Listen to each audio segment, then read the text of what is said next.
موضوع تواجد المطار اهلا يا باشا. فموضوع تواجد المطار ده بجد هيسهل على ناس كتير، يعني سواء من دول الخليج، وسمعت كمان ان بقى في عروض من شركات طيران، عروض كويسة جدا يلا. للسفر، رحلات مباشرة من الخليج للعالمين او من اوروبا للعالمين. فده شيء جميل جدا، وده طبعا هيكون في صالح يعني السياحة المصرية اكتر واكتر يعني. وطبعا مصر مفيش في جمال مصر، روح اي مكان. انا رحت دول اوروبية كتير، مفيش في جمال مصر. مفيش دولة في العالم فيها بحرين، بحر متوسط وبحر احمر. دي مش هتلاقيها في اي بلد، مش هتلاقي الجمال ده الا في مصر. مش على فكرة كمان عايز اقول لك معلومة، قارني مصر باي دولة من دول البحر المتوسط. مصر دولة مطلة على دول البحر المتوسط. قارني جمال مصر والاسعار اللي السياحه في مصر فيها، زي اسعار الفنادق، زي اسعار الايجارات، الشقق والكلام ده. بتلاقي مصر تقريبا ربع ثمن ان واحد مثلا يروح ايطاليا، او واحد مثلا اوروبي يروح على اليونان او الدول دي. مصر فعلا بتديك خدمه عاليه جدا مقابل قيمه جيده جدا جدا، بالاضافه للجمال اللي موجوده في مصر. بحر احمر فيه اجمل محميات طبيعيه ايوه، مائيه. البحر الاحمر طبعا، ما ننساش شرم الشيخ طبعا ودهب، وما شاء الله الله ينور تبارك عليك. الله. مش بس يعني، خلي بالك دهب وشرم الشيخ هي جزء صغير من الجمال اللي موجود في مصر. يعني عندك العلمين والساحل ده، على فكرة بقى فيه ضجة كبيرة جدا على العلمين والساحل والمناطق دي كلها.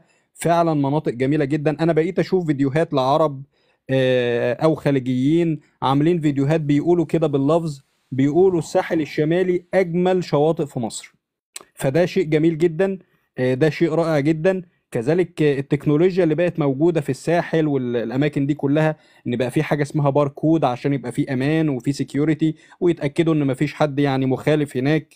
فده شيء جميل جدا، وأنا بتوقع إن شاء الله الفترة اللي جاية السياحة هتزيد أكتر وأكتر. أنا بس الحاجة اللي بجد بتمناها، أنا بتمنى يبقى في تسويق أكتر للسياحة المصرية. أنا شخص عايش في السويد، للأسف السويديين ما يعرفوش حاجة عن مصر، ولا يعرفوا حاجة عن جمال مصر، ولا يعرفوا حاجة عن شواطئ مصر. وانت أتمنى فين يا استاذ خالد؟ ما يعني أنا انا مش ممكن يعني، اساعدك، ابعت لك فيديوهات لشرم الشيخ بس ودهب أنا ما بعرفش والعلمين أسوق. أنا المشكلة وسوق، اعمل صفحة بالسويدي، باللغة السويدية، وسوق لسياحة بلدك. هو ده ممكن أعمله على وسيبك اليوتيوب.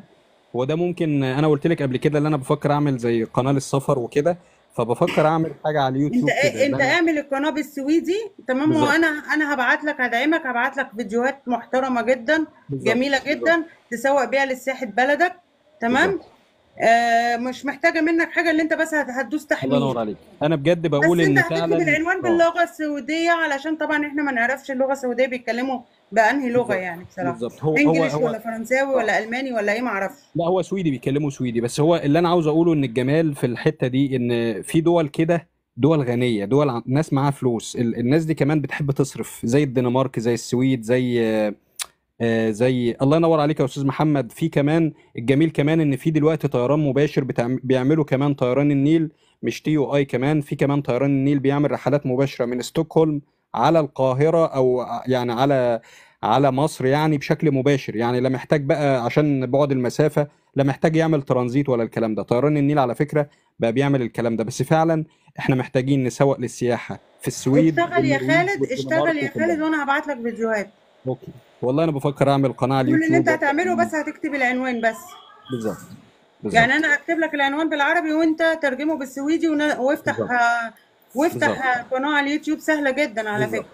انا برضو عايز اقول للاستاذ ابراهيم، والله يا استاذ ابراهيم، مش فكره، مش